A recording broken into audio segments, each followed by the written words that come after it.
Hi hello friends. ನಾನು ನಮ್ಮತ್ತೆ ಜನವರಿ 2ನೇ ತಾರೀಕು ಗಾಣಗಾಪುರ್ಗೆ ಹೋಗಿದ್ವಿ. ಅಲ್ಲಿ ಸಂಗಮ್ಗೆ ಹೋದಾಗ ಒಂದು ವಿಡಿಯೋ ಇದು. ಸೊ ಅಲ್ಲಿ ದೀಪವನ್ನು ಬಿಡ್ತಾರಲ್ವ, ಸೊ ದೀಪ ಹಚ್ಬಿಟ್ಟು ದತ್ತಾತ್ರೇಯ ದೇವರ ದರ್ಶನವನ್ನು ಮಾಡ್ಕೊಂಡು ಬಂದ್ವಿ. ಆವತ್ತು ತುಂಬ ಚೆನ್ನಾಗಿ ಅನ್ನಿಸ್ತು. ದೇವಸ್ಥಾನಕ್ಕೆ ಹೋಗಿ ಬಸ್ ಫೆಸಿಲಿಟೀಸ್ ಇದೆ ಫ್ರೆಂಡ್ಸ್. ಗುಲ್ಬರ್ಗಾದಿಂದ ನಿಮಗೆ ಗಾಣಗಾಪುರ ಬಸ್ಗಳು ತುಂಬ ಇದೆ. ಸೊ ಸಡನ್ನಾಗಿ ಹೋಗೋಣ ಅಂತ ಡಿಸೈಡ್ ಮಾಡಿದ್ವಲ್ಲ, ಹೋಗಿ ಬಂದ್ವಿ.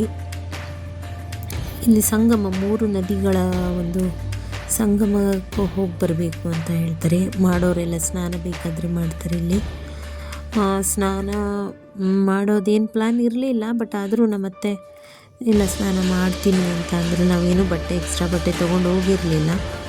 ಆದರೂ ಅವರು ಸ್ನಾನ ಮಾಡಿದ್ರು.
ಇಟಗಿ ಯಲ್ಲಮ್ಮ ದೇವಸ್ಥಾನ ಬೇರೆ ಇದೆ ಅಂತೆ. ಜನರು ತುಂಬ ಅಂದರೆ ತುಂಬ ಜನ ಇದ್ದರು ಬಸ್ ಸ್ಟ್ಯಾಂಡಲ್ಲಿ.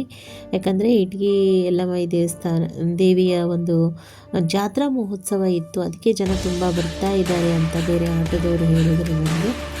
ಸೊ ಎಲ್ಲ ದರ್ಶನ ಮಾಡಿಕೊಂಡು ನಾವು ಹೋಗಲಿಲ್ಲ ಅಲ್ಲಿ ಇಟಗಿ ಯಲ್ಲಮ್ಮ ದೇವಸ್ಥಾನಕ್ಕೆ. ಮತ್ತೊಂದು ಸರ್ತಿ ಹೋದರೆ ಹೋಗಬೇಕು ಅಂತ ಅಂದ್ಕೊಂಡಿದ್ದೀನಿ.